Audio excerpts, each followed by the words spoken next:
राष्ट्र के निर्माण में कायस्थ समाज की कितनी बड़ी भूमिका रही है, अगर इसकी चर्चा हम लोग करें तो शायद राजनीतिक दलों को यह समझने में आसानी होगी कि सिर्फ संख्या बल के आधार पर राजनीतिक प्रतिनिधित्व नहीं तय होता, योग्यता और गुणवत्ता के आधार पर भी राजनीतिक प्रतिनिधित्व तय किया जाना चाहिए। अब हम अगर आजादी के आंदोलन की बात करें तो नेताजी सुभाष चंद्र बोस का नाम लेते ही सबका सिर आदर से झुक जाता है। अगर हम आजादी के आंदोलन की बात करें तो लोकनायक जयप्रकाश नारायण जी का नाम लेने से सीना गर्व से चौड़ा हो जाता है। अगर हम आध्यात्म के क्षेत्र में पूरे दुनिया में संदेश देने की बात करें तो स्वामी विवेकानंद जी का नाम लेने से गर्व से हमारा सर ऊंचा हो जाता है। अगर हम हिंदुस्तान की आजादी के आंदोलन में अपने प्राणों की आहुति देने वाले सबसे नौजवान क्रांतिकारी शहीद खुदीराम बोस का नाम लें तो नौजवानों के मन में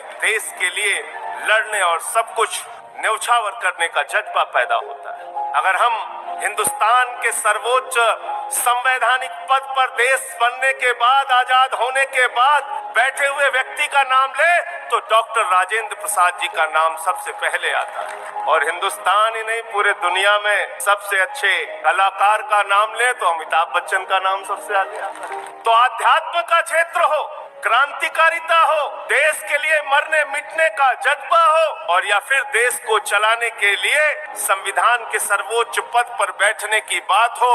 और इतना ही नहीं, राजीव रंजन जी तो उस आंदोलन के गवाह रहे होंगे जब इस देश में आपातकाल लगा तो उसके खिलाफ पूरे देश के नौजवानों को लामबंद करके लोकनायक जयप्रकाश नारायण जी के नेतृत्व में आंदोलन चला। संपूर्ण क्रांति का अभियान, संपूर्ण क्रांति, डॉक्टर लोहिया ने सप्त क्रांति की बात की, लोकनायक जयप्रकाश नारायण जी ने संपूर्ण क्रांति की बात की। और अभी दो नाम यहाँ पे और शामिल होने वाले हैं, आदरणीय यशवंत सिन्हा जी जिन्होंने देश के 7 बार वित्त मंत्री रहते हुए देश का बजट पेश किया, 7 बार, और शत्रुघ्न सिन्हा जी भी यहाँ आने वाले हैं जो सबको खामोश कराते रहते हैं विरोधियों को। तो आपका एक स्वर्णिम इतिहास है।